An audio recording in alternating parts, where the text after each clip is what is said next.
Begitu setan bisa buat kita berdikari yang tidak suci itu gitu ya, kita terputus dari ketergantungan kita dengan Allah, maka kita langsung seperti Lucifer, yaitu independen terhadap kekuatan Allah.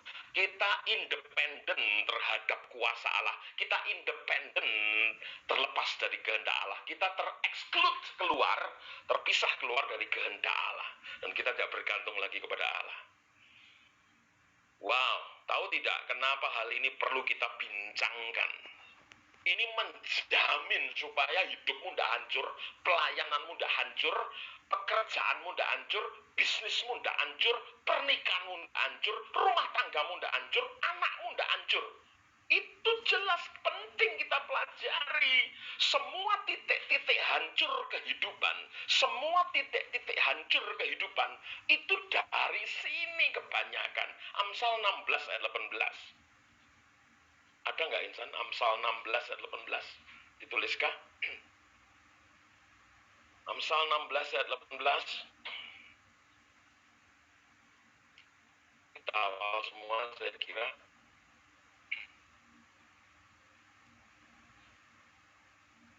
Kecongkaan mendahului kehancuran, dan tinggi hati mendahului kejatuhan.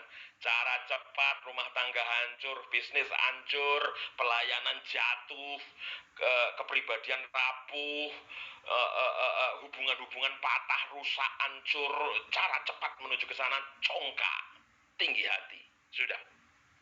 Bahkan dalam perjanjian baru kitab Yakobus bilang, kalau dalam bahasa aslinya disebut orang congkak, itu head to head, berhadapan sama Tuhan gitu, bukan menghadap Tuhan, tapi berhadapan sama Tuhan, head to head. Tuhan tuh bayangkan, bagi Tuhan orang congkak itu musuh dia. Nggak peduli kau siapa, kau boleh pendeta, kau boleh siapa saja, tapi Alkitab nggak bisa dikurangi maknanya bahwa orang congkak itu Tuhan benci. Nah, kata itu tuh berarti head to head, menempatkan berseberangan sama Tuhan. Makanya susah orang sombong mengalami hadirat Allah, karena hadirat Allah itu hanya bisa dimasuki benar-benar teralami oleh si rendah hati. Si sombong selalu tidak mampu hidup di dalam hadirat Allah. Ingat itu, orang congkak itu berhadap-hadapan sama Tuhan. Hal yang paling saya takuti adalah begini loh, tidak mengalami Tuhan, malah berhadap-hadapan sama Tuhan. Itu hal paling mengerikan dalam diri Cornelius Zwing. Dijauhkan kiranya hidup dalam keadaan berhadap-hadapan sama Tuhan sebagai musuh. Karena apa? Karena waktu kau menyatakan lewat kesombonganmu bahwa kau tidak bergantung sama Tuhan lagi, artinya kau bisa sendiri. Kalau sudah bisa sendiri, Tuhan tidak lagi ulurkan tangannya, karena kau sudah punya statement terbuka lewat kesombonganmu bahwa saya bisa tanpa Tuhan. Itu sebabnya orang sombong susah mengalami banjir anugerah. Hanya orang rendah hati yang mengalami hujan kasih karunia. Ngeri. Nah, saya masuk sekarang. Tadi contohnya pribadi yang diserang kemauannya, contohnya tadi di diagram tadi contohnya Daud. Memang saya sengaja ingin mengkupas soal Daud. Jika saya bertanya kepada Anda semua malam hari ini, apakah dosa Daud yang paling besar? Apa dosa Daud yang paling besar? Mungkin Anda menjawab perzinahannya dengan Bathsheba, karena itu juga sekaligus membunuh si Uria, suami perempuan itu dibunuh sekalian. Udah dijinai istrinya, dibunuh suaminya. Anda bilang itu dosa terbesarnya Daud. Tentu saja dosa perzinahan itu pembunuhan, dan pembunuhan itu juga dosa besar. Tidak bisa dianggap ringan tentu. Tetapi Daud melakukan dosa satu ini yang namanya kesombongan, yang jelas-jelas mengakibatkan konsekuensi lebih besar yang ditanggung. Perhatikan, akibat perzinahan Daud, maka ada 4 orang yang mati. 1, Uria istri Batsheba. 2, bayi mereka yang lahir mati. Pribadi ketiga mati karena dosanya Daud berzina. Itu Amnon. Yang keempat, yang mati ikut menanggung akibat dari dosa perzinahan dan pembunuhannya Daud adalah Absalom. 4 nyawa. Tahukah Anda? Waktu Daud sombong, maka konsekuensinya lebih besar.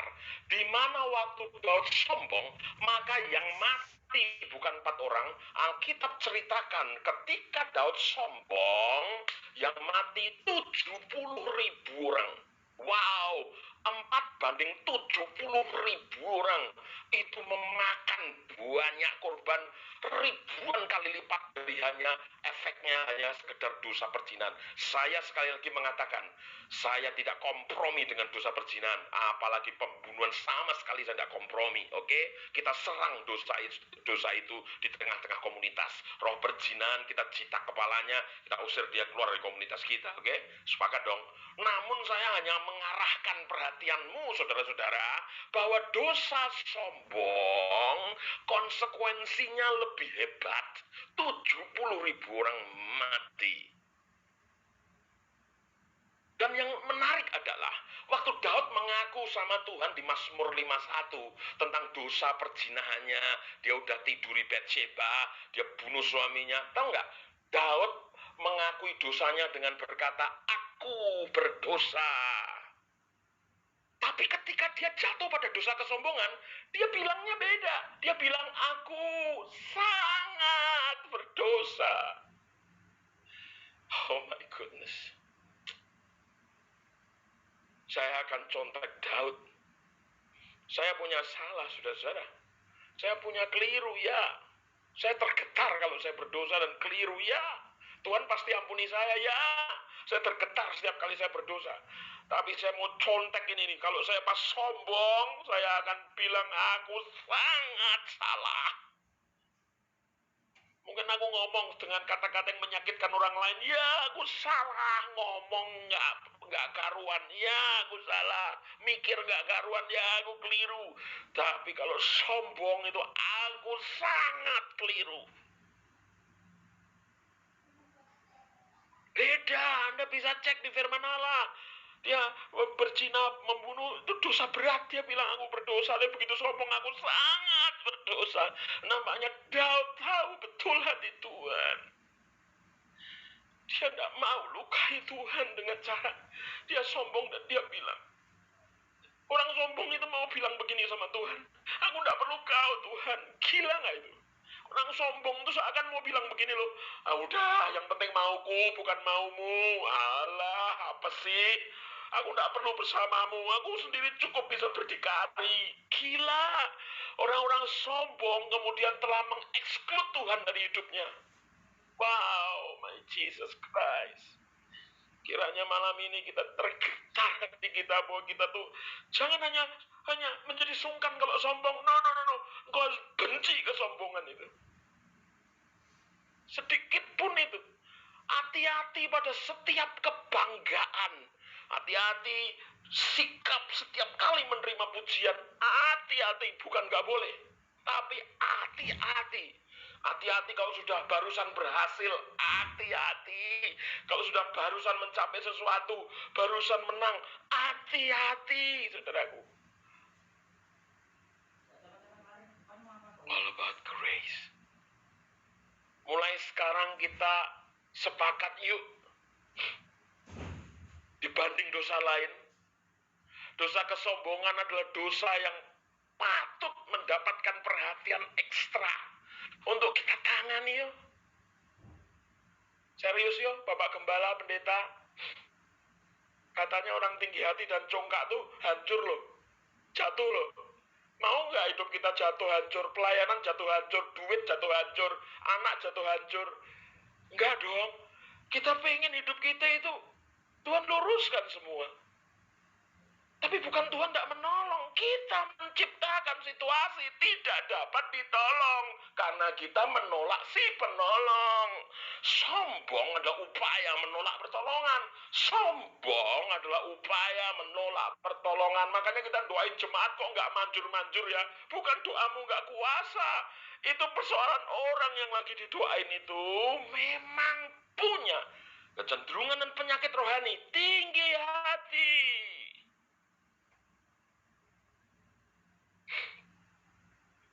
Bagaimana mungkin dosa sombong nggak jadi ekstra? Pertama, itu dosa pertamanya Lucifer loh. Anda pikir yang bikin Lucifer terbuang dari surga, jatuh ke bumi itu dosa apa? Berzinakah? No. Yang membuat Lucifer kemudian kehilangan status maha cantik adalah sombongnya. Tahukah saudara bahwa ternyata sombong itu faktanya juga penyebab dari 3 akar dosa. Di dunia ini dosa itu digolongkan menjadi 3 akar dosa. Tapi 3 akar dosa ini disebabkan satu penyebab akar. Namanya sombong. Alasan pertama itu dosa awalnya Lucifer yang membanting Lucifer ke bumi. Ketiga ini dosa sombong itu penyebab akar dosa loh. 3 akar dosa. Dan pertimbangan berikutnya kenapa harus mendapat perhatian ekstra satu ini untuk dibersihkan dari komunitas, dibersihkan dari hati kita. Apa pertimbangan yang ketiga? Ingat dampaknya besar. Berzina membunuh 4 nyawa, tapi sombong 70.000 nyawa. My Jesus Christ. Itu harus mendapatkan perhatian yang spesifik untuk kita tangani. Oh Jesus.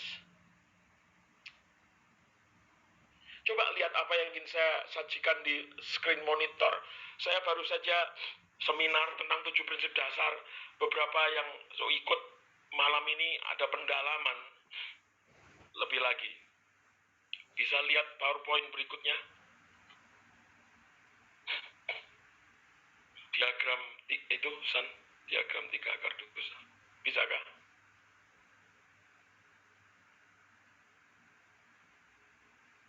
Wow, 3 akar dosa dan penyebabnya. Saya nggak mungkin seminar ini malam ini. Ini seminar 8 session kemarin di Jogja. Dan butuh waktu banyak untuk mengupas hal ini. Kemarin teman-teman ada yang ikut seminar dan sekarang bergabung di Zoom malam ini. Beruntung kamu, itu pelajaran penting yang intinya ada 1 lembar ini, bukan? Ada 3 akar dosa dan penyebabnya. Ingat, dosa itu ada akarnya. Kemudian nanti dari akar dosa itu kemudian muncullah yang batangnya itu sikap-sikap. Mulai sedikit terlihat sikap, tetapi yang kalau akar itu nggak terlihat di permukaan. Yang betul-betul terlihat di permukaan adalah tindakan yang terlihat mata. Banyak kita pelayanannya itu babat daun. Hajar yang kelihatan, oh jangan merokok, khotbah soal merokok, jangan cabul, tengking setan cabul. Ya enggak bisa, itu kan persoalan daun. Pelayanan akhir zaman bukan babat daun. Pelayanan akhir zaman cabut akar. Akar persoalan kita, akar dosa kita apa? Nah, akar itulah yang menyebabkan munculnya batang, sikap. Batang itulah yang bikin ranting-ranting dan daun-daun ditunjang. Daun-daun. Kita suka gitu kan? Yang dihajar permukaannya. Dosanya enggak. Kita enggak tahu. Kalau pembunuhan tuh akar masalahnya apa? Pembunuhan tuh kerusuhan, kecemaran. Akarnya apa? Kepahitan. Mari kita buka satu-satu. Coba lihat. Nah, itu lihat. Orang pahit itu akar. Pahit menimbulkan rusuh dan cemar, kata Alkitab. Dan rusuh cemar baru akibatkan seseorang ngegosip. Orang gosip itu bukan karena hobi. Gosip itu bisa saja karena dia marah sama seseorang, terus dia gosip orang itu. Jadi gosip itu nggak berdiri sendiri. Ada rusuh dulu di hati. Ya kan, menggosip pemimpin itu bagian dari tadinya memberontak. Kenapa? Karena pahit sama pemimpin. Jadi pahit mengakibatkan marah, marah jadikan balas dendam. Selalu ada akar masalah. Makanya Yesus banyak menyerang kepahitan dengan mengkhotbahkan pengampunan, karena Yesus tahu ini dosa terbanyak juga. Diseranglah kepahitan sama Yesus. Yesus nggak nyerang yang nggak akar, diserang semua yang akar-akar dulu. Terus berikutnya, cinta uang itu jelas disebut akar cinta uang. Kalau pahit tadi disebut Ibrani 12 akar pahit. Akar, ini memang akar cinta uang. Cinta uang bikin takut. Takut tuh nggak muncul begitu saja. Takut dari esok nggak muncul begitu saja. Karena sangat cinta uang, nggak ada uang jadi takut karena saking cintanya sama uang. Dan takut itu bikin apa? Nggak jujur atau bikin bikin bohong dan utang atau yang sebagainya. Tapi dasarnya cinta uang tuh akaran. Dari cinta uang kita jadi iri. Iri itu nggak segitu aja iri, nggak datang tiba-tiba iri. Ada cinta uang amat sangat jadi iri, ya ampun aku harus punya mobil kayak dia. Gimana mungkin kerja lebih lama saya tapi mobil lebih luar dia yang punya. Kejar uang deh, iri. Wah kalau udah iri, waduh bisa hajar semua yang di atas sana. Berikutnya lagi adalah najis. Kenajisan ini akar. Lihat nanti di Titus 1 ayat 15 sampai 16. Najis itu orang kecanduan sebuah kenajisan gitu ya. Najis dari dalam hasilkan kecanduan. Kecanduan jadi rasa bersalah jadi frustrasi. Bagus bagus kalau nggak bunuh diri, tapi jadi kebiasaan buruk dan lebih payah lagi. Dan saya tidak mau khotbah ini karena malam ini bukan untuk ini, tetapi ketiga akar dosa, yaitu pahit, cinta uang, dan najis, ini ternyata penyebabnya satu. Coba dibuka, San. Ini dia penyebabnya, kesombongan. Makanya sombong disebut penyebab akar. Akar itu nggak muncul gitu aja, ada penyebab akar. Makanya orang makin sombong itu rentan makin pahit, makin cinta uang, makin najis. Makanya kalau Anda ketemu orang yang ngomongnya gede, tongkrongannya jelas-jelas tinggi hati dan congkak, tahu nggak? Makin orang di depanmu makin sombong, Anda bisa tahu bahwa dia makin pahit, makin cinta uang, dan makin najis. Percayalah, makin sombong seseorang, tiga akar dosa makin kuat dalam diri seseorang. Makanya hanya kerendahan hatilah senjata melawan tiga akar dosa. Nah, itu kalau Anda tidak khotbahkan di jemaat, aduh, kita babat daun terus khotbah kita. Harusnya khotbah kita tuh khotbah bukan babat daun, khotbahnya khotbah cabut akar. Bapak-bapak pendeta, pemimpin komunitas di ruangan ini, hamba-hamba Tuhan yang saya hormati, khotbahkan dong paling banyak kenajisan, khotbahkan dong cinta uang terbanyak, khotbahkan dong hal-hal yang berkenaan dengan pahit, cinta uang, dan najis. Itu khotbah akaran. Tetapi kalau kau lupa khotbahkan kerendahan hati, setengah mati juga cabut akar. Nah, ada hubungannya tadi. Ada hubungannya. Kenapa kok sombong hubungannya apa sama cinta uang? Sombong hubungannya apa sama kepahitan? Sombong hubungannya apa sama kenajisan? Tapi ini bukan kelas untuk mengajar itu. Yang pasti tiga akar itu terhubung sama kesombongan. Waduh, dari sini aja kita jadi makin ngeri kan. Sombong tuh kayak gitu. Makanya peperangan kosmik jagat raya ini sebetulnya tuh, sebenarnya rendah hati lawan sombong. Kalau Anda lihat setan itu berkata, aku ingin. Di kitab Yesaya, 5 kali dia bilang aku ingin. Tapi 5 kali dia bilang aku akan. Dia naik 5 kali. Tapi Yesus di Filipi pasal 2 diceritakan, Yesus turun 5 kali.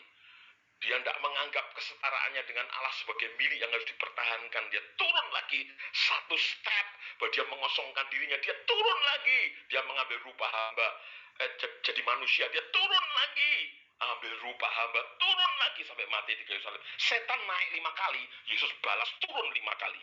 Wow, Setan naik, Yesus turun. Wow, 5 naiknya setan balas 5 turunnya Yesus. Jadi salib itu sebetulnya benar-benar serangan mematikan kepada seluruh upaya setan. Nah, mari kita lihat kisahnya Daud sombong itu.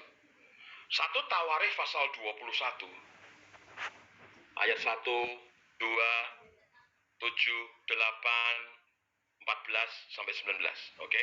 1 sampai 2, 7 sampai 8, 14 sampai 19. Saya bacakan.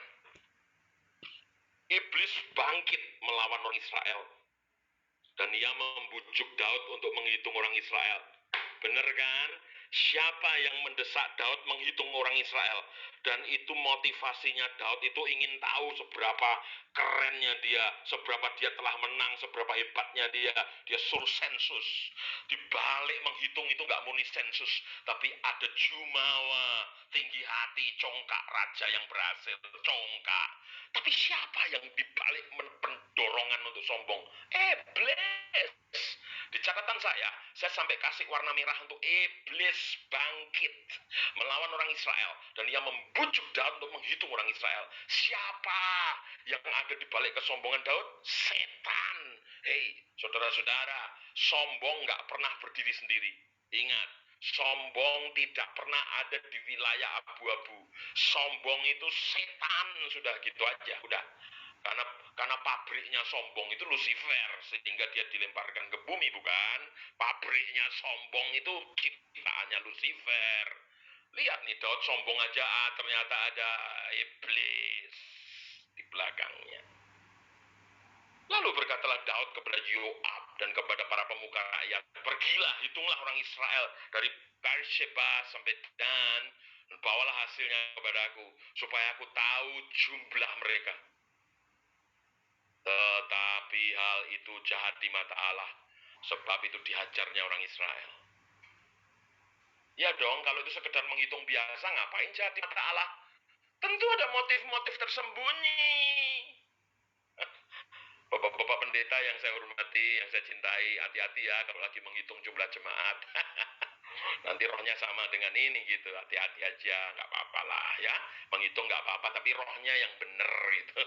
Karena persoalan menghitung, ya, itu bisa benar, bisa salah, saudara-saudara. Menghitung itu sendiri baik, tapi motif dibalik menghitung itu apa? Gitu loh.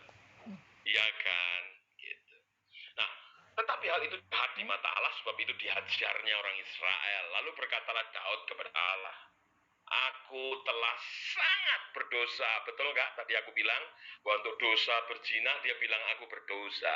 Tapi untuk sombong, aku sangat berdosa karena melakukan hal ini. Maka sekarang jauhkanlah kiranya kesalahan hambamu, sebab perbuatanku ini sangat bodoh. Ampun dah. Tahu nggak?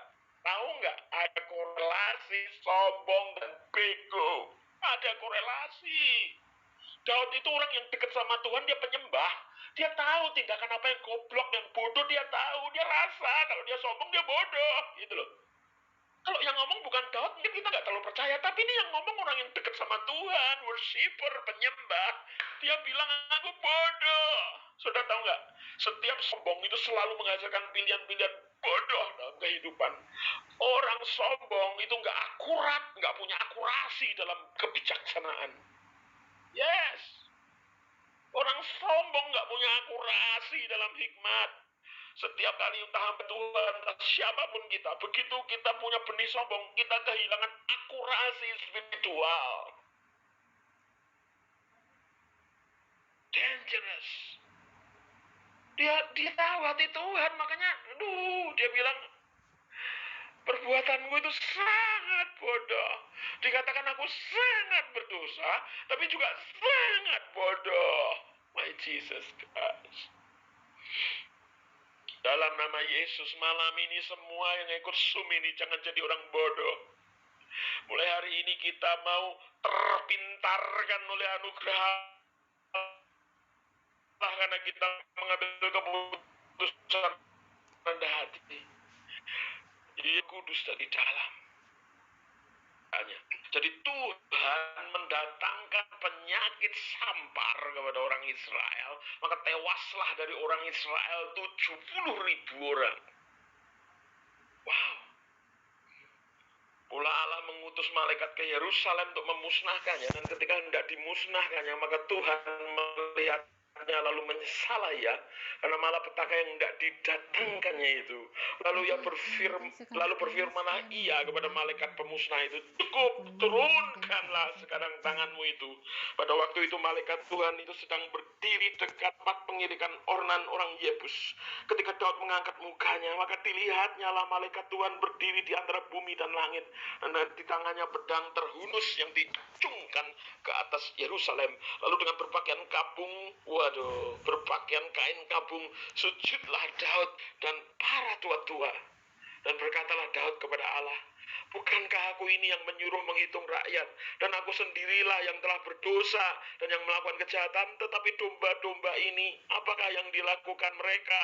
Tuh, para pemimpin, ketahuilah, dosa para pemimpin, makin tinggi jabatan pemimpin, dampak yang ditimbulkan makin besar oleh kesombongan. Saya ulangi, kalau Daud bukan raja, mungkin gak sebegitu besar dampaknya. Makin pemimpin Anda, maka resikonya adalah makin besar semua dosa kesombongan dalam diri Anda.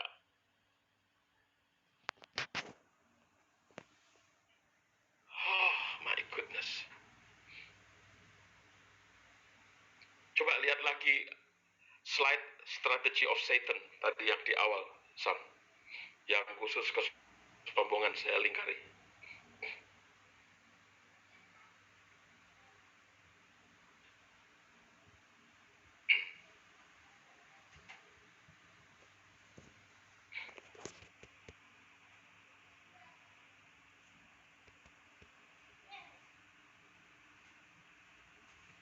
Yang skema tadi. Ya. Lihat, sombong, senjatanya setan yang disasar kemauanmu, kehendakmu. Tujuannya bikin kau tidak tergantung sama Tuhan, sok bisa sendiri, sok punya kehendak lebih baik dari kehendak Allah, merancangkan sesuatu yang bukan bagian dari rancangan Allah. Anda bergerak pada kehendakmu sendiri, dan Anda tidak tersuplai oleh kemurahan dan kekuatan Allah lagi. Itulah kira-kira sasaran setan, senjata setan, tujuan setan, dan pertahanan kita nanti kita belajar adalah Roh Allah. Mari kita lihat satu persatu sasaran setan. Apa sasaran setan soal ini dari serangan yang ketiga ini? Sasaran setan adalah kemauan Anda. Secara cepat saya jelaskan 4 hal tadi. Sasaran setan, tujuan dia, sampai senjata kita. Sasaran setan kemauan Anda, sasaran setan, oke? Kemauan Anda. Setan selalu mempunyai sasaran untuk menguasai kemauan kita, lalu mengontrolnya. Pokoknya setan itu kalau sudah kontrol keinginan kita, kemauan kita, udah, dia juara, udah. Dia akan habisi kita dengan segala bentuk kehancuran. Kalau kemauan dan kehendak kita sudah dikuasai, setan entah Tuhan, apapun bisa terjadi. Bayangkan, Yesus sendiri juga membuktikan waktu dia berkata, kehendakmu yang jadi, bukan kehendakku Bapa. Inginmu, rindumu yang jadi, bukan mauku yang jadi.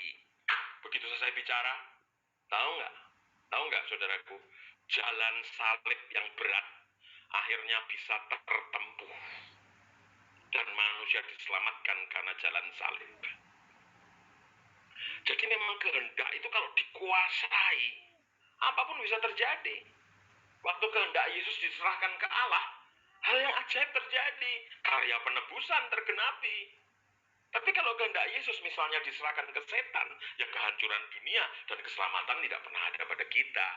Puji Tuhan, Yesus menyerahkan kehendaknya tertelan oleh kehendak Bapaknya.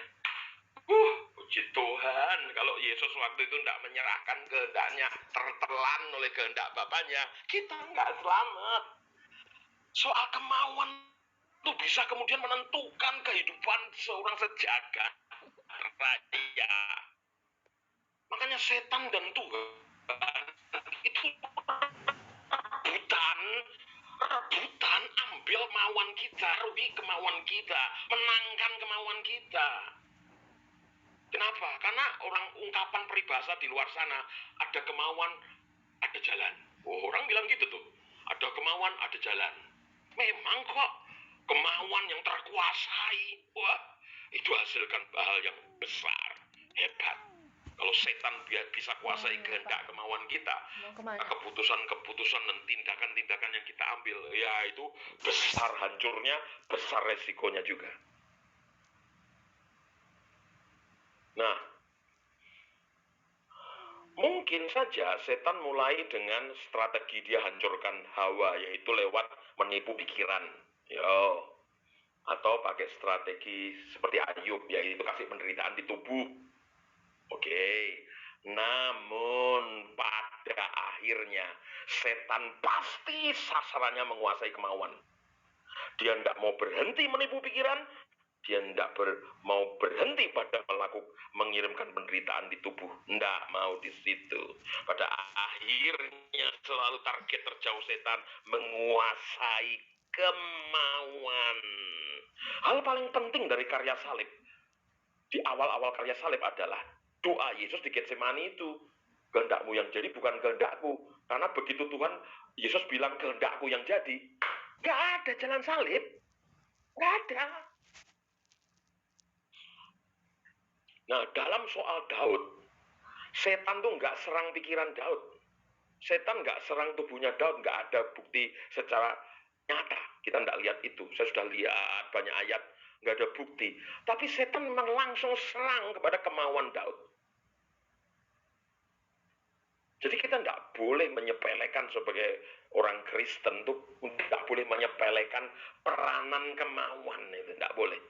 Itu luar biasa, peranan dari will, kemauan atau kehendak itu luar biasa. Kalau terpengaruh oleh Allah, kau lakukan pekerjaan hebat dan lebih besar daripada yang Yesus lakukan. Tapi kalau kemauanmu terkotori kemauanmu atau terpengaruhi, apalagi terkuasai oleh setan, ngeri saudara-saudara, kamu akan memproduce kehancuran yang berdampak di sekitarmu, sangat menghancurkan kalau kau pemimpin. Nah, banyak orang Kristen itu memiliki agama pengetahuan gitu kan ya. Ya, kalau kita tahu Hawa diserang pikiran, kita banyak baca kita banyak selidiki teologi, kita sekolah teologi sampai tinggi-tinggi, tapi nggak bisa mempraktekkan firman itu.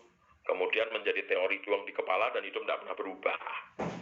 Itu namanya Kristen jenis agama pengetahuan.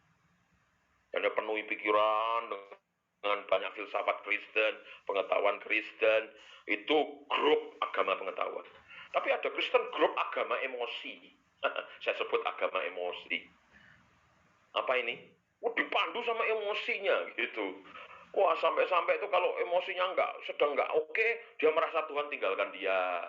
Jadi kalau emosinya pas bagus, dia rasa Tuhan bersama dia. Itu Kristen agama Kristen emosi gitu ya. Nah, kita juga nggak bisa begitu juga. Nah, Allah menginginkan seluruh manusia batiniah kita, seluruh hidup kita itu benar-benar waras, normal. Ya kan, pikiran kita mengalami pembaharuan akal budi di pengetahuan bagus, tapi emosi dan hati kita makin teguh dan kemauan kita makin taat lagi kepada kehendak Allah. Kita harus mengasihi Tuhan dengan segenap hati dan emosi, rasa, dengan segenap akal budi intelektual, tapi juga dengan segenap kekuatan kemauan. Nah, saudara-saudara, orang percaya yang hidup berdasarkan kuasa dari kemauan rohani, ya, itu akan lebih memiliki hidup Kristen yang konsisten dibanding Kristen model Kristen rasa yang up and down. Menurut perasaannya dia coba bangun kayak roller coaster. Kristen yang sungguh-sungguh berdasarkan rasanya, maka dia selalu up and down, turun naik. Dia waktu merasa senang ya dia berdoa, nggak senang ya nggak berdoa, nggak konsisten. Ketekunan itu bukan milik Kristen jenis Kristen rasa, tapi ketekunan itu milik Kristen kemauan. Kalau yang namanya kuasa dari kemauan, itu perasaanmu boleh up and down, tapi kemauan tuh membuat kau melesat maju. Makanya Kristen yang konsisten, itu Kristen yang begini nih, melindungi kemauannya, supaya tetap sejajar dan ditundukkan di bawah kemauan Tuhannya. Kemauan tuh bidang penting banget. Kalau kemauan tuh betul-betul harmonis, selaras dengan kemauan Tuhan, wah, kita lebih konsisten dari sekedar kita Kristen yang model sorry to say, saya nyebut karismatik suka ada di kawasan rasa gitu. Suam dan tidak dihitung dari rasa. Rasanya nggak enak ya suam, rasanya nggak enak ya aku undur. No. Kristen itu ukurannya bukan di rasa gitu. Persembahkan rasa-rasamu. Ya, mintalah Tuhan jamak rasa yang kau punya. Tapi yang membuat kamu konsisten itu kemauanmu, bukan perasaanmu. Bahagia itu kalau tergantung perasaan, maka bahagiamu bisa menit ini ada, menit berikutnya hilang. Kristen rasa itu, waduh, sangat terancam sama perubahan. Situasi sekeliling sangat terancam. Kemauan Anda itu penting sekali, karena kemauan itu bisa membantu penentuan karakter Anda, bukan? Betul nggak? Karakter itu dibentuk dari apa? Dari pilihan yang berulang-ulang, betul nggak? Tapi memilih itu perlu kemauan kan? Saya mau memilih itu, ya. Memilih sesuatu, mau memilih sesuatu berulang-ulang, jadi karakter. Apa karakter? Karakter itu keputusan terus-menerus, mau memutuskan untuk melakukan hal yang sama. Memutuskan. Membentuk karakter. Jadi betapa penting. Makanya nggak ada kemauan yang kuat gitu ya. Maka nggak ada karakter terbentuk baik. Karena sebuah karakter itu karena kemauan memilih berulang-ulang sesuatu keputusan. Mungkin Anda menyalahkan keadaan sekitar atau kita nyalahkan orang lain. Tapi sebenarnya tindakan ini tidak beralasan sih, gitu, tidak berdasar. Kemauan kita lah yang menentukan arah hidup kita. Kita tidak bisa salahkan orang, tidak bisa salahkan situasi, jangan. Sebetulnya semuanya nanti akhirnya ditentukan kemauan Anda. Itu menentukan arah hidup Anda. Seperti saya contohkan berulang kali. Saya itu punya kemauan yang terlatih kuat. Bahwa kalau pagi hari saya nggak akan keluar kamar sebelum saya berjumpa sama firman dan dijamah Tuhan pagi hari. Saya nggak mungkin makan pagi. Itu 25 tahun lalu ya berat. Kadang makan pagi duluan baru makan firman. Tapi hari ini sudah 20 tahun lebih, saya nggak mungkin keluar kamar sebelum makan firman terus makan nasi. Nggak mungkin saya. Saya sudah nggak mungkin. Karena udah jadi karakter. Bertemu sama Tuhan dan firman-Nya pagi hari sebelum bertemu nasi, itu jadi karakter. Tapi tadinya kan mengerahkan kemauan 25 tahun lalu, kerahkan kemauan. Kemauan itu kemudian menjadi membentuk sebuah karakter. Dan sekarang ini kalau saya paksa untuk coba makan pagi tanpa bertemu firman dan pewahyuan, nasi itu kayak mau dimuntahkan. Perut saya nggak bisa terima nasi sebelum hati saya terima firman. Itu faktanya. Istriku ini jadi saksi. Saya nggak bisa makan nasi pagi hari. Kalau nggak, itu jadi karakter akhirnya. Saat teduh itu bukan ritual. Saat teduh itu karakter dalam diri saya. Bayangkan. Saat teduh itu bukan acara pagi hari wing. Bukan. Saat teduh itu karakter. Saya nggak bisa makan pagi. Ini nasi itu nggak ditolak tubuh saya. Saya coba makan, mau tumpah saya. Tubuh saya sudah otomatis menolak. Sekarang di karakter, apa awalnya? Kemauan. Konsistensi itu mengubah menjadi karakter. Makanya setan tertarik kemauanmu. Kenapa? Kalau dia bisa pengaruhi kemauanmu berulang-ulang, kau punya karakter jahat.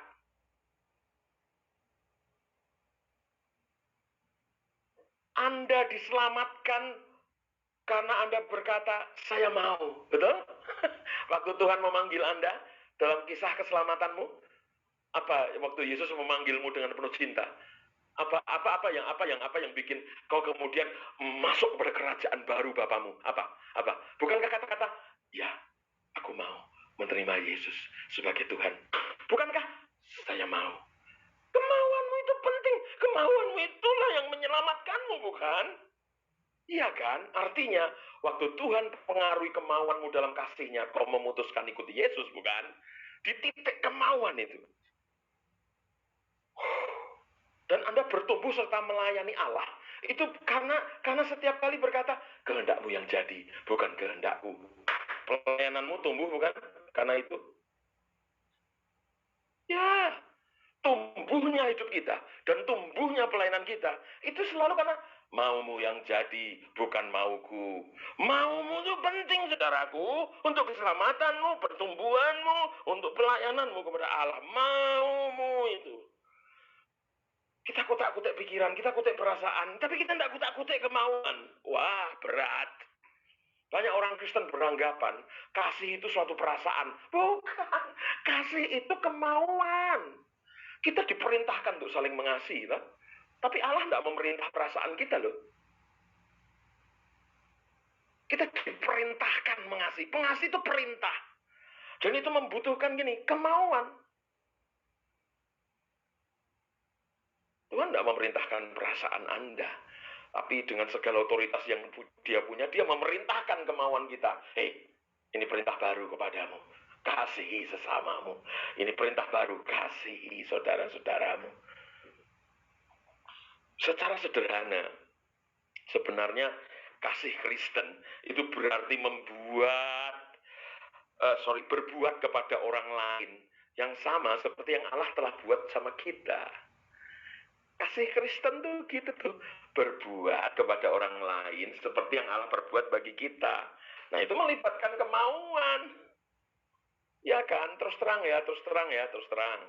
Di komunitas terdekat dengan saya, mau Tegal, Brebes, mau Bandung, mau Jakarta, mau Surabaya, dimanapun, saya itu punya orang-orang yang mengelilingi saya.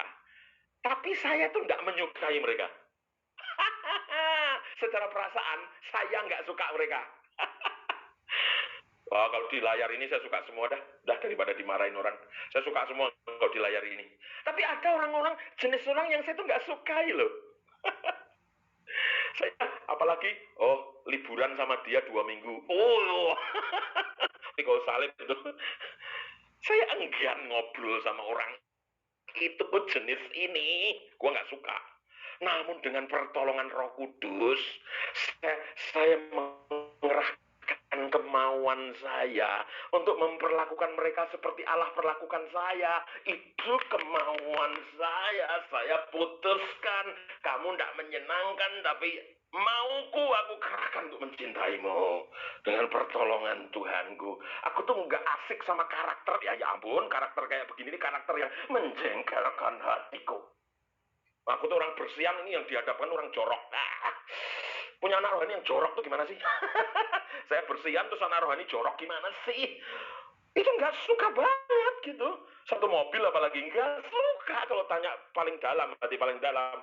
Tapi kasih itu adalah perintah. Dan itu mengerahkan kemauan, diputuskan di kemauan dengan pertolongan Roh Kudus. Jadi kasih itu masalah kemauan. Asal muasal dosa setan itu kan kemauan. Saya udah katakan tadi.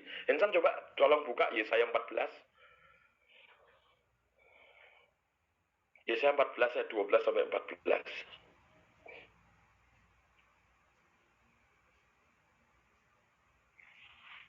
Sasaran setan kemauan. Lihat. Wahai engkau sudah jatuh dari langit, hai bintang timur, setan jatuh. Putra fajar, engkau sudah dipecahkan, jatuh ke bumi, ya yang mengalahkan bangsa-bangsa. Engkau yang tadinya berkata dalam hatimu, aku hendak. Lihat, dia punya mau tuh sembarangan tuh, maunya dilarikan untuk menentang Tuhan. Aku hendak naik ke langit, kurang ajar. Aku hendak mendirikan tahtaku mengatasi bintang-bintang Allah. Mengatasi bintang-bintang Allah. Aku hendak duduk di atas bukit pertemuan jauh di sebelah utara. Aku hendak mengatasi ketinggian awan-awan. Hendak menyamai yang maha tinggi. Oh my God, 5 hendak, kurang ajar. Aku hendak, aku mau. Maunya setan itu dilarikan ke tempat-tempat yang menjauhi Tuhan. Luar biasa sekali. Kemauan itu luar biasa. Setan hancur karena itu. Manusia juga hancur karena soal kemauan. Oke? Makanya setan tuh ingin tancapkan dominasinya gitu loh. Di dalam 1 Yohanes 5 ayat 19 dikatakan, kita tahu bahwa kita berasal dari Allah dan seluruh dunia berada di bawah kuasa si jahat. Yang ngomong 1 Yohanes 5 ayat 19 loh. Seluruh dunia berada di bawah kuasa si jahat. Nah, kebenaran ini kita tahu, Tuhan tahu, setan tahu. Maka setan ingin menancapkan dominasinya dengan cara menaklukkan kemauan manusia untuk memuluskan hegemoninya. Dia ingin agar warga kerajaan Allah itu hidup dalam kekuasaannya dengan cara dia pengaruhi maunya kita, menjadikan kita tidak taat pada hukum-hukum kerajaan Allah, serta kita tidak tunduk pada kehendak Tuhan. Setan ingin agar kita kalau bisa menyembah dan melayaninya. Sekali lagi, sasaran setan kemauan, agar kemauan kita seturut dengan kemauannya, bukan berkata kepada Bapa, kehendakmu yang jadi, bukan kehendakku. Sasaran setan kemauan Anda. Yang kedua, senjata setan. Apa senjata setan? Kesombongan. Sasaran setan kemauan, senjata setan kesombongan. Ketika setan memberi saran kepada Daud untuk menghitung rakyatnya, Daud merasa seakan-akan hal itu penting. Tapi Daud salah gitu. Daud itu padahal sudah memenangkan banyak pertempuran. Di 1 Tawarikh pasal 20, nggak usah dibuka, ada di sana. 1 Tawarikh 20 mencatat semua war, kemenangan Daud. Bahkan dia rampas mahkotanya musuh yang sangat indah mahal, dirampas Daud semua. Wih, Daud itu memenangkan banyak peperangan, tetapi ia kalah dalam pertempuran. Itu dia. Seperti waktu zaman Jepang gitu. Jepang ini udah diumumkan Jepang ini kalah seluruh dunia. Tapi Jepang masih menang pertempuran. Padahal kalah perang. Diumumkan sama dunia bahwa Jepang menyerah, Jepang kalah setelah Nagasaki dan Hiroshima dibom atom. Tapi kenyataannya di desa-desa pelosok di Indonesia, karena nggak ada radio, beberapa daerah nggak ada radio, maka belum dapat pengumuman kalau Jepang itu udah kalah. Makanya Jepang sudah dengar radio bahwa dia kalah, tapi karena orang Indonesia nggak tahu berita itu, maka Jepang di pelosok-pelosok Indonesia masih coba-coba jajah dan tancapkan dominasinya ke orang-orang Indonesia yang belum tahu berita kalau Jepang kalah. Nah, itu kira-kira bahwa Daud itu seperti itu tuh. Kira-kira kebalikannya, bahwa Daud itu malah justru memenangkan perang, tapi kalah di pertempuran. Apa pertempuran yang jadi dia menangkan banyak peperangan, tapi kalah dalam pertempuran, termasuk pertempuran jatuh ke Betseba. Terus justru setan itu, karena Daud menang terus, setan membuat egonya membumbung tinggi. Jadi menggunakan kemauan Daud gitu kan, untuk dipikat.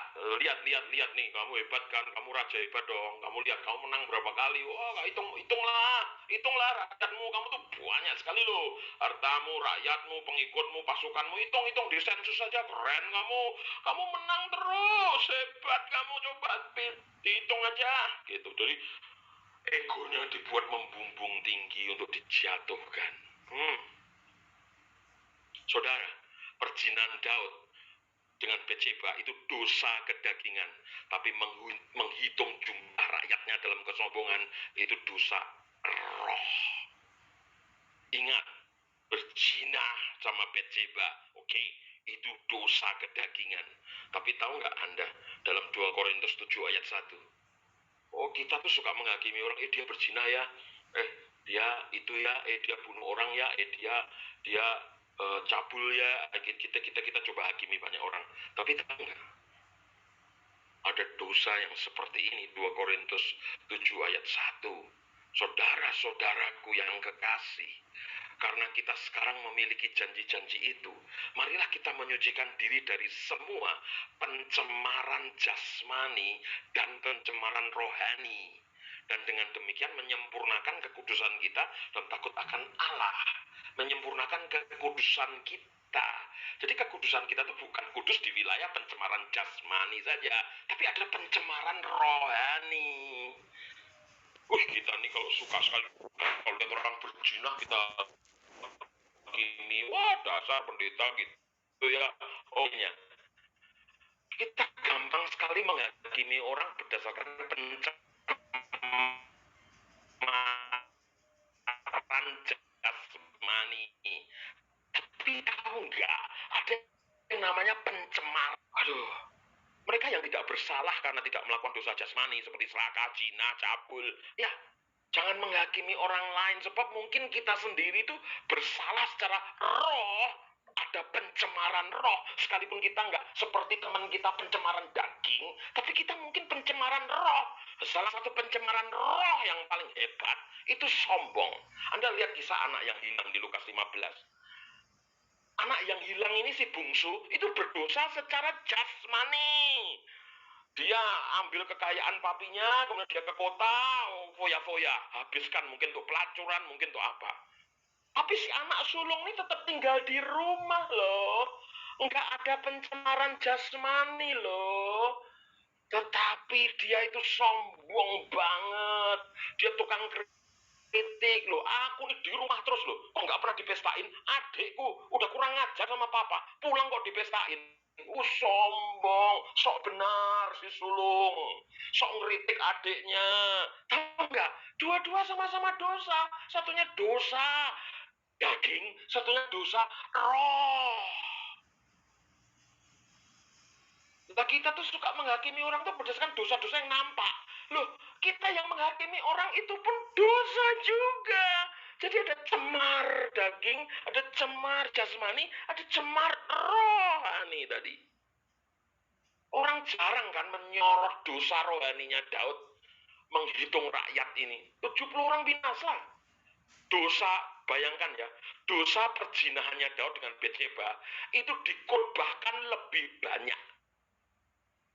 Saya mau nanya Anda, tahukah Bapak-Bapak pendeta, tahukah Anda pernah menghitung nggak di banyak buku-buku rohani atau di YouTube lah, dosa Daud berzina sama Bathsheba itu disoroti lebih banyak daripada dosa Daud menghitung rakyatnya. Padahal satunya berakibat 4 mati, satunya 70.000 orang mati. Memang kita suka soroti ya dosa yang cemar jasmani. Tapi kita lupa bahwa yang memilukan dampaknya itu dosa yang nggak bisa tersorot secara kasat mata. Sombong, nggak kelihatan kadang-kadang. Kita kelihatannya ramah di luar, tapi sombong di dalam. Dan yang di dalam ini bahaya, nggak kelihatan. Tahu-tahu 70.000 mati. Yang kelihatan 4 mati. Yang nggak kelihatan 70.000 mati. Kita begitu cepat menghakimi dan menghukum orang berdasarkan dosa jasmani yang nampak. Namun tidak segera mendisiplin orang jemaat atau orang komunitas kita yang sombong, kita nggak disiplin. Padahal jelas, lihat ya, kalau di jemaat kita, di komunitas kita ada orang berzina, ketahuan, lihat, diadili sidang penatua. Tapi ada orang sombong? Gimana? Ada orang tegar tengkuk, suka gosip? Itu cemar di dalam, iri hati, kelihatan. Persaingan, sombong karena hasil pelayanan, wah, nggak ada yang negur. Bagian nggak kelihatan juga. Ya ampun, kita ternyata gereja menangani dosa-dosa yang kelihatan. Daging, jasmani. Tapi kita tidak menangani sejak dini. Yang namanya dosa tersembunyi yang lebih mematikan.